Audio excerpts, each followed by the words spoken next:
Yo, what is up guys, it's me, Eve again here, and in today's video we're going to talk about the Theory Restart. The new character, Hoyan, is coming in right after the Freya banner.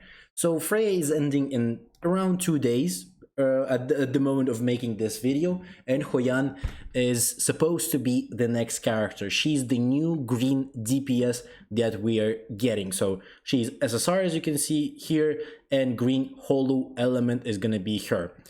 So in today's video, we're gonna just take a look at her overall stats, at her skills, what she do, and how interesting is she. I'm definitely saving a little bit of my summon, so maybe if she's gonna be worth it, we're gonna do a summoning video on her, maybe even something like that, and maybe even gonna build her up if she's definitely worth it.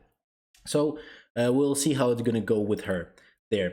Obviously, it's hard to tell just based on looking at the skills, because a lot of the characters, like, they do shine whenever they have a specific like teams. For example, like Tiamat really likes Lily as well as Linglo. Whenever those two are together with her, I'm literally using those three in every team, and every boss fight is just Tiamat is so good. She does decent damage to everyone. Because her damage is based off her HP, so she doesn't care about like element too much. She can still do a big damage, as well as she still provides a lot of shields, and because of that, that's really good. But in terms of Hoyan, we'll take a look at first at skills, and then we're gonna go into the stats themselves.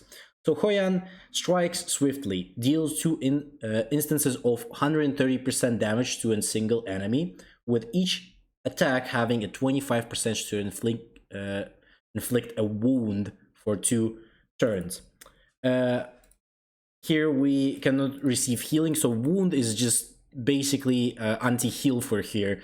Like, there's a lot of characters, Linglo, as well as Sanya, who are very popular in the meta as well. In PvP, you will see them a lot of the time, and this could be maybe a really good counterplay for those characters. But again, this is a single target, so maybe this could be only, for the most part, only versus someone like Tiamat, who really cares about having healing with her in the team.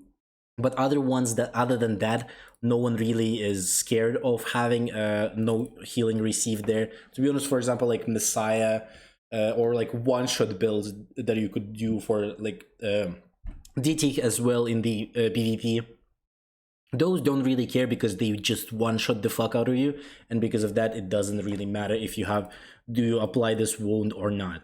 So again, this seems like deal 2 instances, so kind of like, for example, Rosa, when she uses one attack, and then her passive also allows you to do another attack for, and then she's basically doing two attacks at the same time, all the time, mostly, if you have a good crits on her. If you actually haven't seen the video, there's a video for the build on Rose as well, so you can check it out. Level 2 increases the damage multiplier by 120, great. Increases the damage chance of inflicting wound for 25%, nothing too crazy again here. Increases damage multiplier by 130%, increases wound duration for 2 turns, so nothing too crazy with this wound. I don't think you should be definitely not going for the skill 1 at all on the first go. Now let's take a look at the passive here. I would assume, because the tags are passive, so this is probably a passive for her. Pain is a perception of existence. When Hoyan is about to be defeated, immediately restore 60% max HP and immediately use execution right on the target that attacked her. This effect has a 4 turn KD. When Hoyan defeats an enemy target, she will receive a fallen ally based on the defeated target lost HP, and prevent the defeated target from being revived. Each time the passive effect is triggered, Hoyan will apply 1 stack of fleeting glaze to herself, stacking up to 3 times. Okay, fleeting glaze is each stack increases attack by 40%. This effect cannot be dispelled. Damn, this passive looks actually pretty cool for PvP. Like, this looks a very PvP based team, because again, a lot of one shots coming in. This doesn't allow you to one shot. immediately, so she's getting healed almost to max probably with this stuff, because again, before she gets defeated, when she's about to defeat.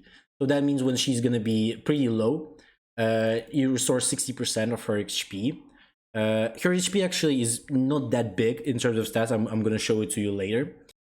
So she can revive, basically a free passive from Sanya. Sanya uses her healing, her ultimate, basically to revive, and here you can just revive for free, basically. As well as after that, after you trigger, you're also getting an incredibly big amount of attack boost. 40% is pretty big, so I would assume this is gonna go crazy. I would think. In PvP for sure. In PvE, we'll need to see where this is actually gonna get close. But though she's a DPS, so having this passive as just there for some like unknown reason, where for example bosses will one-shot one of your units, and then you can just instantly revive and get as well as a big attack increase. That could work really well. Or maybe you could even go for some interesting tactics where you make one character as a bait kinda, and make him die earlier, so you can get this procced very easy. Also not buffing her HP much, so she could get to a very small amount of HP and then restore it instantly. Could also be something interesting to try with her. But okay, on level 2, the amount of HP restored when about to defeat it increased to 60%. I'm a little bit confused here. Maybe then there's like less than 60 here. Fleeting Glaze, attack boost effect increases to 40%. Reduce skill KD by 1 turn after recovery effect triggered. Okay. Increase the max stack limit of Fleeting Glaze to 3 attacks. Okay, there's 3 stacks. This is kind of good. This one is really good. Having instantly 3 stacks after reviving, so that would be a big amount of damage. 100%, 20% increase. If that works instantly like that, that could be insane. It actually could be insane. 120% increase instantly. That's crazy. Okay, skill 3, execution right. This is an order not to be defied. Hoyan consumes 50% current HP to deal 480% damage to single enemy, ignoring 6.5% defense for every 10% max HP loss. So this is kind of like a Tiamat stuff there, consuming their HP to do the damage. The more HP, the bigger damage is gonna be. So in this stuff, it's gonna be the more HP you have, the more she's gonna ignore.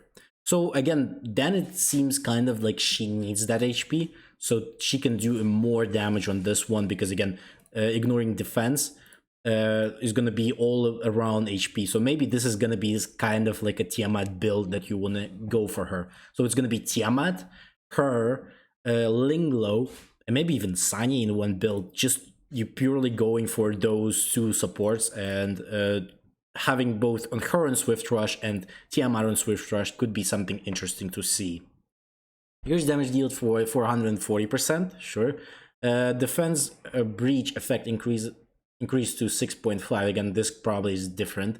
Increased damage multiplier to 480%, sure. And reduce skill KD by 1 turn. This is pretty good. The cooldown is 3, so there's going to be 2 cooldown of 2. If you apply this one as well with reducing the KD, it's going to be 3. So she's kind of this one kind of you don't really need, because even though you're going to be doing damage, right, but you don't have this restoration yet, because your cooldown is going to be 4 turns. Even if you have this full, it's going to be 3 turns, and you can activate this in 2, so you kind of still can't even restore those HP after you used all of your damage. So I feel like this probably is not going to be really good. This is still going to be really good.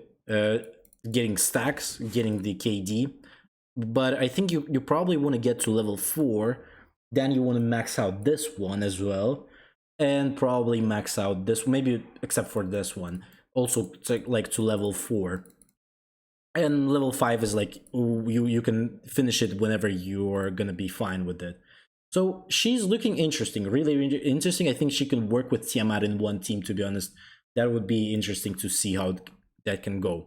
So in terms of her basic stats, we're going to take a look at where she stands compared to other characters. So in terms of HP, she's kind of very low almost. The only SSR that is as low as her is the Borgne. So she's here, right next to Gray, actually. Both of them are green, so this is interesting. I mean, HP wise, yeah, I would see why her HP is so low, especially on base, because it's just again, her whole kit on her ultimate works on the HP, so that's fair, I guess. In terms of defense, she's here, so not too far, but not in like quite in the middle, I would say. Yeah, like right in the middle of the whole thing. Not bad, not bad. It's nothing too crazy there. Again, nothing to look at. In terms of attack, she is here. So in terms of attack, she has a very big basic stats for attack. The all right after, right under the Heinrith. As well as Grace still has a bigger attack than her, but she has more attack than Rahu. Where is even Rahu here? But Rahu is here, like on the lower side of the tier list. But Rahu is extremely good character, but he scales off defense, to be honest, for the most part. That's why he's here.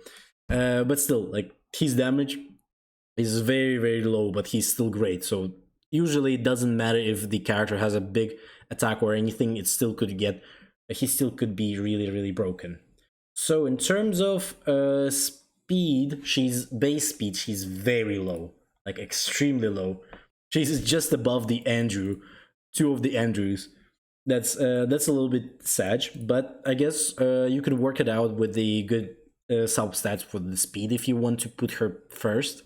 I think you don't. You want to put her definitely somewhere in between, so she doesn't lack off and behind there too much. So in terms of max speed, let's see where she is standing here. So she's a little bit more above, but still not too crazy there. Victor is the only lowest one. She's the lowest SSR probably at this point. Sanya was the lowest one, the Shadow Sanya, but now it's gonna be Hoyan. But it doesn't, to be honest, doesn't mean much, because there's still a lot of like Tiamat, for example. I start with her a lot of the time because I have a big speed on her Swift Rush build, and because of that I start a lot. But mostly, obviously, the supports are on the top there, but still, it doesn't mean anything. Her basic stats being so low, it doesn't mean anything. The most important one is definitely gonna be HP and how we're gonna build them. So in terms of just Hoyan, she looks pretty interesting to me.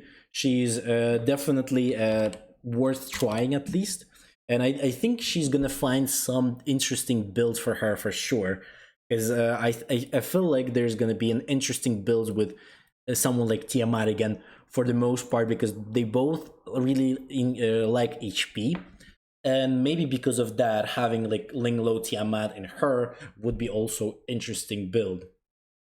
Maybe even because Tiamat as well gives shields, and because of that, she could kind of maybe survive while she's waiting for her KD to get back up, so she can do her basically kit all over again.